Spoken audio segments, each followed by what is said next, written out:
আসসালামু আলাইকুম রহমতুল্লাহি ওবরাকাতু। সম্মানিত দর্শক, আজ আমি ঘুরতে গিয়েছিলাম ট্রেনের ঘাট। যাওয়ার সময় সবুজ শ্যামল দৃশ্য দেখে আমি আমার যাত্রা উপভোগ করেছি। তাই বলতেই হয়, গ্রামের পরিবেশ যে আসলে কতটা সুন্দর তা না দেখলে কেউ বিশ্বাসই করতে চাইবে না।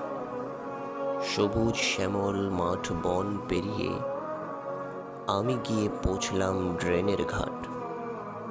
এখানকার সৌন্দর্য দেখে আমি বিস্মিত হয়েছি।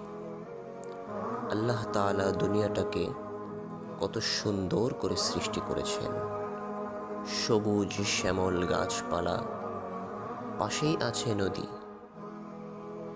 নদীর পাশ দিয়ে চলছি আমরা, আমাদের সাথে রয়েছে আরও কত মানুষ।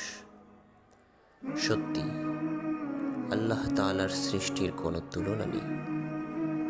আমরা সবাই আজ থেকে পিছনের সমস্ত অতীত ভুলে গিয়ে ওই এক আল্লাহর গুণগান গাওয়াতে ব্যস্ত হয়ে পড়ব ইনশাআল্লাহ।